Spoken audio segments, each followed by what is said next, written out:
The views and opinions expressed on this program are those of the producers and the individuals appearing on this program and do not necessarily reflect the views and opinions of the staff of the Sun Prairie Media Center, its members or underwriters, the board members of the Media Center Commission, Charter Communications, TDS Telecom, or the staff and elected officials of the City of Sun Prairie.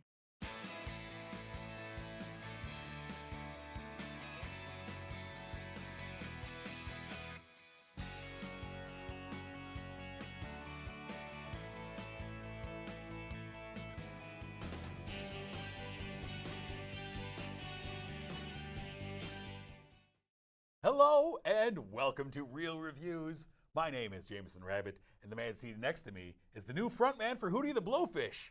His name is Mike Roth. They're on tour right now, and it's their final tour, and they said on the shoe-in, Right. because it's not really final, it's just the lead guy, he wants to get back to country and bad singing. Yeah. Well, actually, he was bad in Hootie, too. I don't know what they're doing, but I'm the guy. I can't wait to see it. I'm going to be next. I'm excited. It's a whole new dynamic. Yep.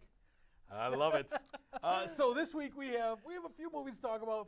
One of them is only the biggest movie in the history of movies. Yeah, The movie pretty that much. made all the money. Yeah, this is almost as big as the first talkie. Right. Yeah. And we'll get to that. But first we have a streaming spotlight for you. Mike, what do we have for him? We have someone great. We have Gina Rodriguez, which was in a movie earlier this year that didn't quite get the marks we wanted to, but I was still pretty excited to see her in something. Sure. She plays Jenny Young. She just broke up with her boyfriend, who was Nate Davis, played by Lakeith Stanfield, which we love. Love him, and sorry to bother you. And Get Out. Just as an actor, he's fantastic. I love him. And she is having problems with this breakup. This movie flashes back and forth between a 10-year period, I believe, or 10-year period. 10 years, yeah. And that is actually the way they did it was a little confusing because there wasn't any age difference. Yeah, or nobody looks any change in different. hair. No, everybody looks exactly the same. So it takes a while to catch on that this movie is actually two movies: the getting along and the getting over part of the relationship. Jenny is also getting some help from her friends. This is really devastating. You know, like it's been a decade. Yeah. And Blair Helms and Erin Kennedy, played by Brittany Snow and DeWanda Wise, they're on the journey to try to help her out. This kind of takes place over one night where Jenny is going to have kind of one last big hurrah because she is moving away. Right. And she wants to just be with her friends and kind of sulk over her love lost and drink a lot of alcohol You're right. to boot. This movie is a comedy. It's a female-driven comedy where the women in her life get together and they help her. But there's also little stories going on too. Her friends have situations. Blair, she is kind of a fuddy-duddy, uptight, but she kind of comes out of her shell a little bit. Erin Kennedy, she is a lesbian who has commitment issues, and she's getting over this a little bit. As far as plot goes, nothing really spectacular. Yeah. But I enjoyed them showing the relationship. There was a lot of movies where you have three females together. They tend to trash the men in their lives. In this one, they became real. They were like, okay, this is a great guy. It's just not working. And no one is bad in this. They had their arguments. They've had little differences, but there was no villain. This was all just life. And that's one of the things I appreciate about it is they didn't make the ex-boyfriend out to be a bad guy, a dirtbag. It's just, look, it's people in their 20s, and things don't always work out like you want. And it's a pretty decent female empowerment movie. Yeah. As the three of them are, helping each other out. And I think the strength of the movie is when the three of them are together and they're just, you can tell, it feels like they're friends. Yeah. It feels authentic. And, I like that. And it's very real of like, you're that age. You think you have life figured out. And guess what? Life throws curveballs at you and things happen to you. And I enjoyed it. And I really like Gina Rodriguez in this. I think she's fun. I just like seeing friends who are honest with each other. Yeah. It's nice to see.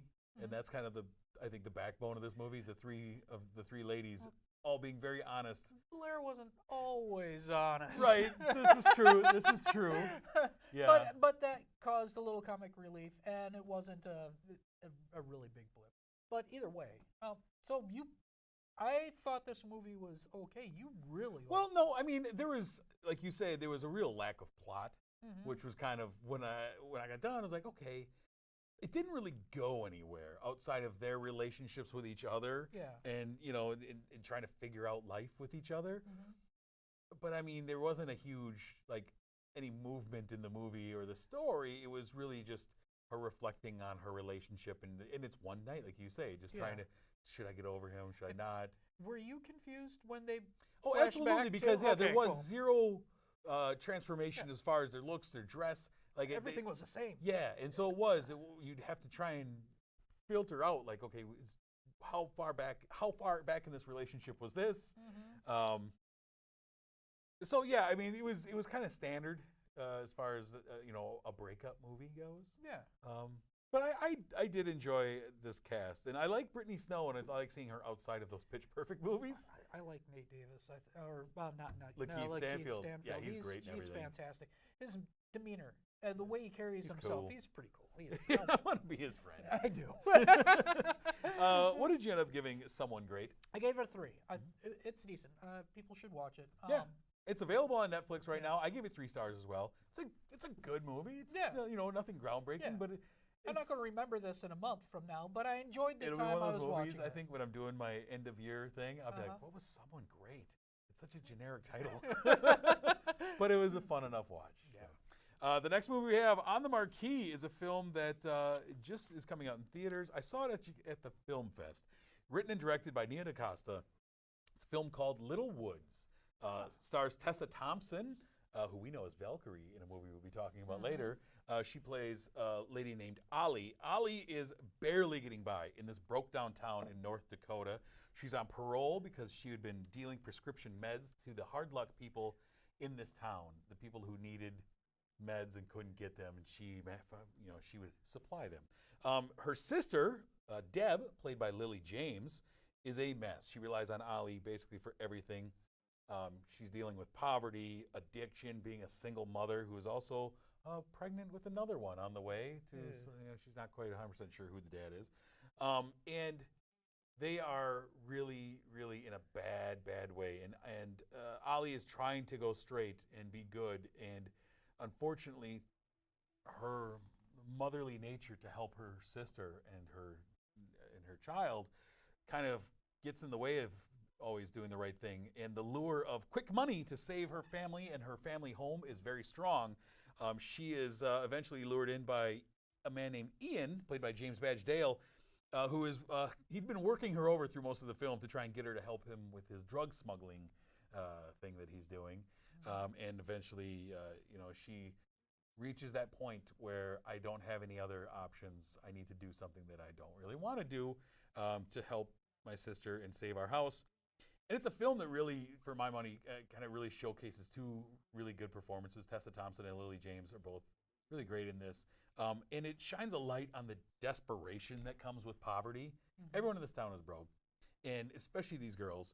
And you do things, and you think that you're starting to get ahead. And when you're that close to the line, any little thing pops up and sends you back into this state of desperation. You're willing to do things that maybe you wouldn't think you would do to try and fix it. It's not an easy film to watch all the time. There's some hard moments in here, and it's Lily James especially is kind of she puts on a really sad performance. You're like, oh man, you cannot help yourself, and I kind of dug it. It's depressing, but it's pretty cool. I think everybody can relate with poverty. Most people, not everyone, but people know what it's like to have to try to survive. I'm and it's one of those things like when it rains it pours. Yeah. When bad things happen, it always tends to happen in spurts, and if you're already close to desperation, what are you willing to do to get yourself out of this mess? And I enjoyed it enough. So Little Woods, I ended up giving 3.5 out of 5 stars. I recommend tracking it down. Should be rolling out a little more soon. So All right. there you go. What's the next movie we got? We got another little small film. Yeah, this small film. I think what was that Sundance, but it just. No. This is a huge film. This is monumental. Everybody has heard about this. Even people who are not interested has heard about Avengers Endgame. This is the movie that kind of wraps up 11 years of Marvel movies and 22 of them. 22 of them up to this point. We have more actors, famous actors in here. If we named them all off, we could do a ramble.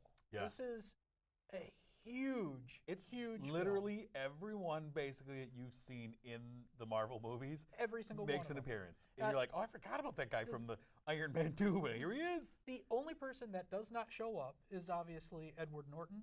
Yeah. Because we did a Mark Ruffalo switch, but I never thought I would see Natalie Portman in another one of these movies, and she showed up for this. It's like a farewell to an entire decade. A generation grew up on this kind of stuff, and this is the end. And going into this, right away, everybody's like, there is just too much. How are they going to wrap this up and make it not a complete mess? But even though this was over 3 hours, this was beautifully done. This kept my interest. I didn't feel like this was long. It had a lot of heart. It had parts where I still, when I think about it, I get a little emotional. And it's not because, obviously, we know this is the end. It's not because I'm a fanboy. They did a good job at giving the emotional toll of what happened with the last movie with this one. Well, not only that, but they've done such a good job over the last 11 years of making you care about these characters. Yeah, they did. They've built this universe in such a great way and lovingly and with forethought and not just reacting to things, but actually planning it out so that when it comes to this point, you've spent a lot of time with these characters. You know their ins and outs, and it affects you when things happen to them. I did a little bit of rambling. I'm going to sum up the plot just real quick. If you didn't see the last one, a creature named Thanos wants to decrease the population. He feels like this is the best thing to get rid of the wars and stuff like that. And all he needs is this glove that's infinite powers, can get rid of half of every living being all at once.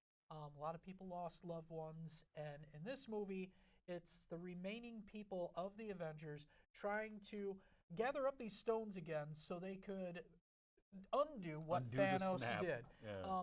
Everyone has turmoil. Everybody has a little skin in the game.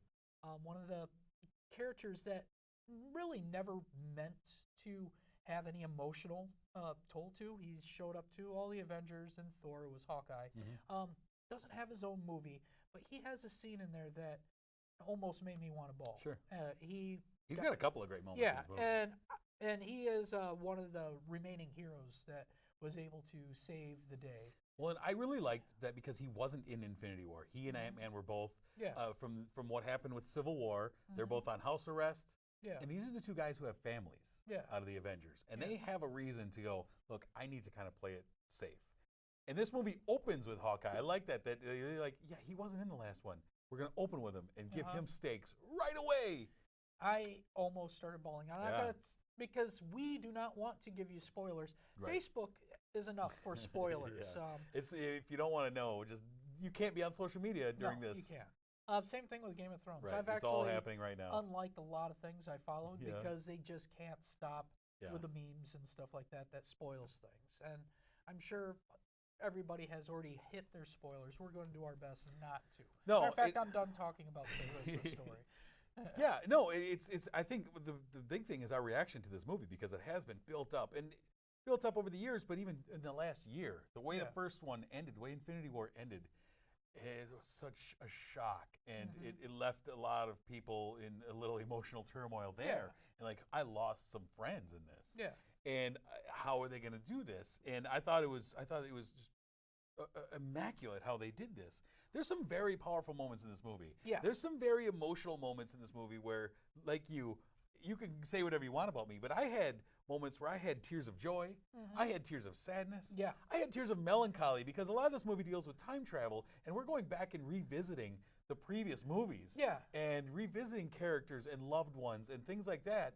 And you know, I was like, oh man, I really care about this character. Mm-hmm. Oh man, I am so glad that they got this moment in their life again. And there's a lot of those throughout this movie. Yeah. That's crazy for a superhero film. And this was 11 years. And I was trying to think of other monumental movies. Yeah, we have Star Wars, but it's not even close. It's not even close. Well, and it's tough because like Star Wars has its moments for me, but a lot of that is rooted in it's part of my childhood. Yeah. I'm a jaded adult. Yeah. I've been reviewing movies for a majority of this time, and I'm like poo-pooing superhero movies, you know, and like, and then it dawns on me as I'm watching the movie, like, wow, these really got me. They did an amazing job. I can't think of other film franchises that have been able to do this. And, you know, Marvel has had ups and downs. They had some movies that are like, it's just not for me. But what they've built it's untouchable. And even, it is inevitable. Even their worst movies, Yeah.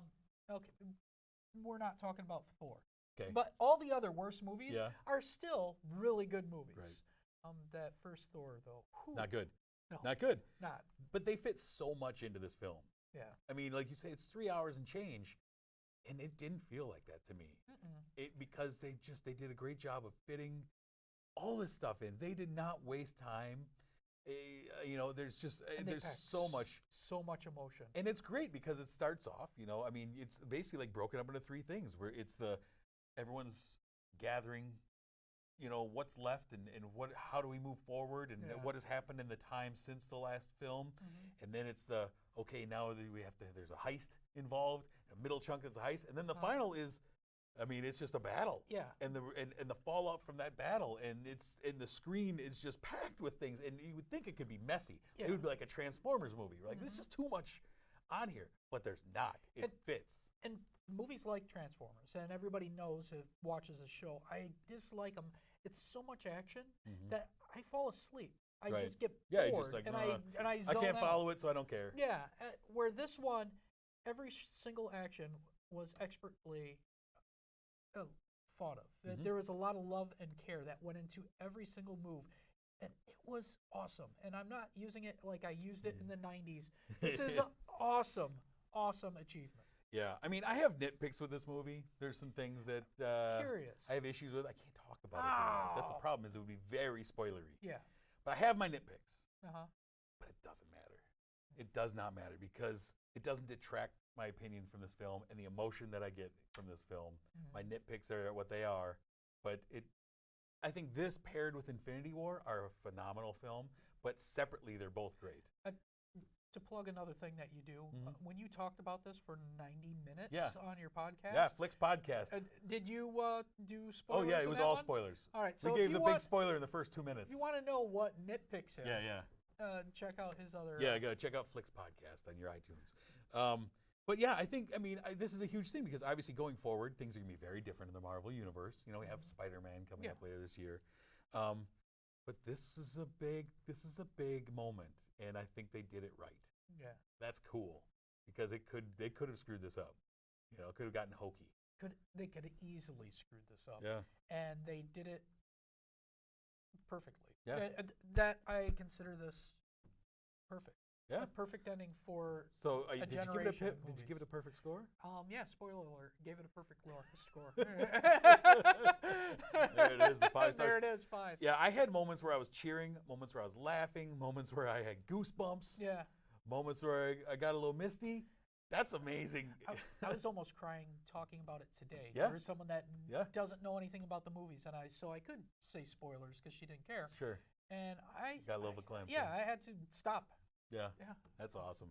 Yeah, I agree with you. I gave it 5 stars. I think we both gave, I don't know, I gave Infinity War 5 stars. I don't remember what you gave it. I think I gave it a lower score. I didn't hate it, said but like I gave it a 1 star. lower score because it didn't feel finished. So my question then is, does this ending now change your opinion of Infinity War at all, knowing what you got out of this one as the second half of the story? I would like to see them back to back. Yeah. That would be a day for me. Sit down for 5 hours and hammer it out. But I did love Infinity War. Yeah. I didn't like, obviously, like everybody else, the ending. Sure. Because it left so many holes. Like, hey, all these other movies, they already have go dates. Yeah. They brought back actors, and I already know these other ones want to retire. And I was so upset This is a great one. Yeah. If you are the only person who has yet to see it, I don't know. It's made like $1.8 billion Yeah, already. it's crazy when you see Avengers money and then the next runner-up. Who was the runner-up? I forget. I don't know, but it's already made more money than most movies make in their entire run. Yeah. Franchises make in their entire run. I think Disney did well. Disney knows what they're doing. With Marvel. They absolutely do. All right, the last movie I have on the marquee is a much smaller movie, but it's actually coming out May 22nd. But I'm giving you a heads up. Check it out. The Tomorrow Man, written and directed by Noble Jones. It stars John Lithgow as a man named Ed. Ed is a retired guy, spends his life preparing for a disaster that may never come. He is obsessed with it, and he preps in a way that kind of dominates his life and his finances. He is obsessed with being a doomsday prepper. It also stars Blythe Donner as a lady named Ronnie, who's a lady who really intrigues him, based almost solely on him running into her at the grocery store, and he's intrigued by what she purchases because they're items similar to him. So she must be a fellow prepper. And so he goes chasing after her. We find out Ronnie fills her house with things that she may never need. Some people might call her a hoarder. And as they start to fall for each other, they have to kind of find room in their lives for each other. They are obsessed with two very different things and kind of very selfish about their obsessions. And now as they start to fall for each other, it's like, well, how can we fit each other into our lives? And so it's kind of interesting. It's not always easy. John Lithgow, as Ed, kind of really has the charm, yet kind of unaware doofishness that it really calls for in this role. He's perfect at that. I mean, he really is. And Blythe Donner is always, she is just a sweet, bewitching lady who kind of makes men act a little crazy as she plays hard to get. I love watching her on screen. And not only that, but you also have Ed's son, Brian. His obsession with prepping has kind of driven a wedge between he and his son. His son is not on board with this, and he thinks his old man's crazy, but it's all Ed can talk about. It dominates everything. He can't help but judge his son for not being prepared for this eventual disaster that's going to, end the world. And it's an interesting little film. It's got a really great final couple of moments in this movie that had me like, what? It was a lot of fun. I'm going to ask afterwards what it is. Okay. Yeah. And it's just, these oddities that these people have really are barriers to the rest of the world for them. And I liked it. I liked it a lot. It was two really, really strong performances there. John Lithgow's just great. You know what? Tell me. Oh, never mind. Okay. But yeah, anyways, The Tomorrow Man, like I say, it's coming out May 22nd, so keep your eyes open for this one. But I gave it 3.5 stars, I believe. Or did I give it 4? Let's see what the score says. Is this trailer ruining the movie? No, it's not ruining the movie. Okay, cool. Let's see what Jameson's score was. 4 stars. Nice. There it is. So sometimes I'll put my scores in so far in advance, I forget. 4 stars for Tomorrow Man, so check that out. All right, that's all we have on the marquee this week. Let's take a look back, though, sir. Okay. A movie that has a big cast, and there's some revenge that's got to be gotten, much like our Avengers. And it was also extremely long. Yeah. Also extremely long. Right. So let's go back to 2002. All right. Martin Scorsese's Gangs of New York. Stars Leonardo DiCaprio, the young man named Amsterdam, who has come back to New York. This is old school New York, man. 1862. He's come back to the 5 Points, and he is seeking to avenge his father's death at the hands of Bill the Butcher, played by Daniel Day-Lewis. Daniel Day-Lewis is fantastic. When I go back to this movie, your main characters are supposed to be Cameron Diaz and Leonardo DiCaprio. I forget they're in there. What really, I think this movie, what steals everything is you got Daniel Day-Lewis playing Bill the Butcher, and the sets are just fantastic. The use of color, this is a gorgeous, gorgeous film. Has great music, feels old-timey. Everything feels about grimy. it feels very true to the actual time and the actual events. But there's tons of story in here. Yeah. But I think with everything else, just the way it's shot, the way it looks, the feel, kind of overshadows a lot of the story that happens in here. Yeah, I mean, Amsterdam infiltrates Bill the Butcher's gang and kind of becomes his right-hand man. And it is a very memorable Daniel Day-Lewis performance. I love everything about him in this, the glass eye, the accent, everything. 5 points, like fingers from an outstretched hand. I don't know why I love quote that so much, but I do. I always love it. He nearly fish hooked McGloin. It's so odd. And nominated for 10 Oscars. Not only that, but you also have John C. Reilly, Brendan Gleeson, Henry Thomas. You know him as Elliot from E.T. They're in this movie. And my only thing, Cameron Diaz, to me, stands out as a huge misfire in this movie. Part of it is personal. I just don't like her. Okay. But I feel like she isn't right for this film.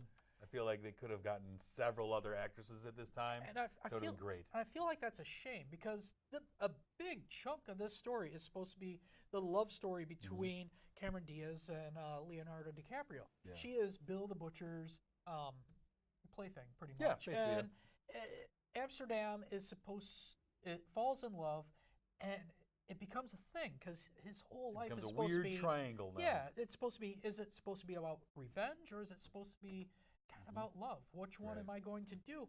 And that is kind of forgotten a little Yeah. bit because I think a everything stronger else is too actress awesome. in that role would have really held that up a little Yeah, better. yeah. But yeah, it was nominated for a bunch of Oscars. Some brutal fights in this movie. Oh, Opens yeah. with a brutal fight that is very true to the time. Hellcat Mary with the sharp teeth, Yeah. and she bites off. I love yeah. everything as those gangs show up and you're like, oh man, and look at what they're doing to each other. It's wow. And they're playing Shimmy She Wobbles. I know the name of that song. I Nice. love that song. Look at this. You learn something. In the background. Yeah, it's a good one. Liam Neeson's. I mean, Oh, yeah. boy, a guy just shows up and he's gone. Yeah, he's always has kids' problems, right? He does have kids' What is problems. wrong with him? He's got issues. So, anyways, Gangs of New York, we both highly recommend. It's a good one. And it's a long one. I have it on Blu-ray, and Yeah? they still have 2 discs in it. Holy It's like, what the heck are you That's doing? unheard of. That is crazy. Let's take a look ahead at what is coming soon the weekend of May 10th, sir. We have 4 movies that will be coming out that weekend. The first one is Detective Pikachu. I'm kind of interested in this movie. I know nothing about Pokemon, No, neither but do the I. trailer has got me. It's because I hear Deadpool. That's true. Yeah, I love Deadpool. The next one is The Hustle, starring Anne Hathaway and Rebel Wilson, a couple of ladies who go out scamming. Otherwise known as in the past, Dirty Rotten Scoundrels. I like that movie a It lot. is the exact It is. same story. The third movie that weekend will be Palms. Diane Keaton and some other ladies of her age decided to join a cheerleading squad. I'm assuming hilarity ensues. I don't think so. Oh no! I don't think it will be. Oh no, it's going to be sad. And then the last one that's going to be in a limited release that weekend is Tolkien, the I guess biopic of Mr. Tolkien, who wrote us some books, who turned into some movies that were at one time a big deal. I hear there's a cult or something. Yeah, I don't know about that, but if you're into Tolkien, there's a movie coming out just for you. Before we leave, of course, we have to thank our sponsor, Marcus Theaters, The Palace here in Sun Prairie. Thank you for sponsoring the show.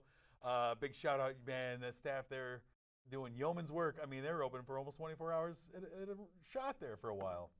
Just showing the same movie over and over again. They do a great job. Yeah, it's been busy. Be Busy time. nice to all the workers there. They have been really working hard for you A bunch guys. of grumpy Gusses. No, I love it, and we always thank The Palace for sponsoring us. We always love that. Is Hellboy still playing? No. Oh, It was in Weird. 1 week and gone.